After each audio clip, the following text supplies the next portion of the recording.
Hi everyone, my name is Teacher Rosanne. This, what you're watching right now, is Teacher Rosanne and Starlettah, my very new YouTube channel. I hope you will like this video very much, enough to like it. So press the thumbs up sign after you watch this video. And after you do, can you please subscribe to this channel? That way you can watch all the videos I have prepared for all of you, and that you can be updated every time a new one comes. And for sure, more videos are coming, and for sure, you're going to get an update when they do get uploaded. We're going to talk about the calendar now. Are you ready to join me? Great! Hi everyone, my name is Teacher Rosanne, and hello, how do you do? I'm glad to be with you, and you, tra-la-la-la-la-la-la-la, tra-la-la-la-la-la-la-la, tra-la-la-la-la-la-la-la, tra-la-la-la-la-la-la-la. Now that we've sung our hello song together, it's time to count. Are you ready to say the magic word with me? Yes! All right, high five. Right here is a pink question mark. It is positioned between 12 and 14. So we have to figure out what day it is today by counting all the way from 1 until we reach the pink question mark. Are you up for the challenge? Yay! But remember, I have a magic back scratcher that I use as a pointer, and it can only become longer, or it can only lengthen if you, my friends, say the magic word. You have to help me. So what's the magic word? You remembered! Yes, it is abracadabra. Now, you'll have to say it as loud as you can. Otherwise, my magic back scratcher will not hear you. Are you ready? Wait for go. Here we go. Not that go. Here. Ready? Get set. Go! Abracadabra!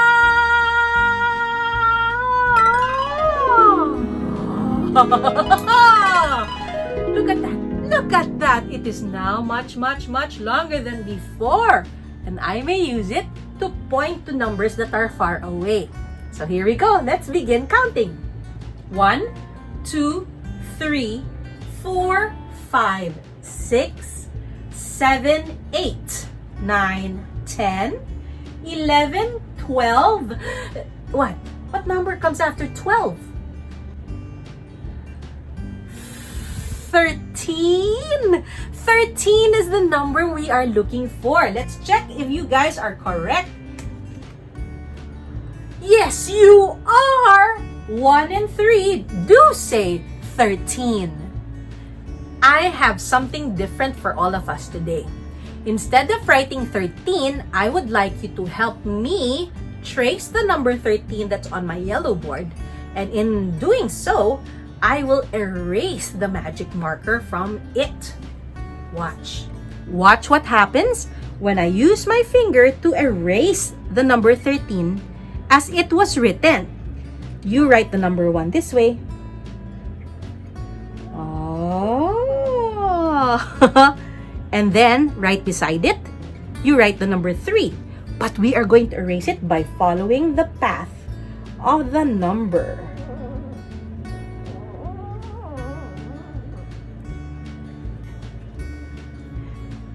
Did you like my little trick? So, 1 and 3 make 13. Let's put number 13 in between the month of April and the year 2021. Like so.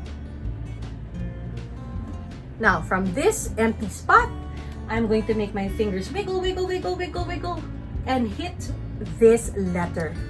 Do you know what this letter is? It's a standing line with a sleeping line on top of it. This letter is the letter T, and the sound of T is T. Can you try and say T? I'll say it up close. T. Thank you for trying. Now, what words begin with the letter T? Oh, look at this. And this. And this. And one more. And this. These words begin with the letter T. Do you know what these words are? Now it's time to move this clothespin with this sparkly triangle on top of it. And move it from Monday down one step to a word that begins with the letter T. When I sing the Days of the Week song, please take note of this word, okay? Alright, here we go. Sunday, Monday, Tuesday. Did you hear it? Wednesday, Thursday, Friday, Saturday. I'll sing it one more time. Sunday, Monday, Tuesday, Wednesday, Thursday, Friday, Saturday. The day that we are looking for that begins with the letter T is Tuesday. Can you say Tuesday with me? Tuesday.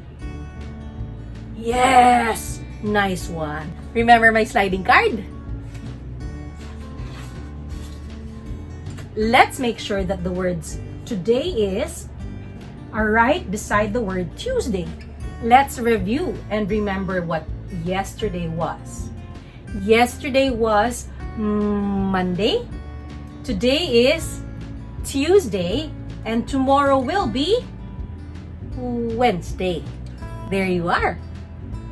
For the last portion of our calendar time, please read what it says over here. This is the date. Today's date is April 13, 2021, and today is Tuesday. We'll see you tomorrow. Bye!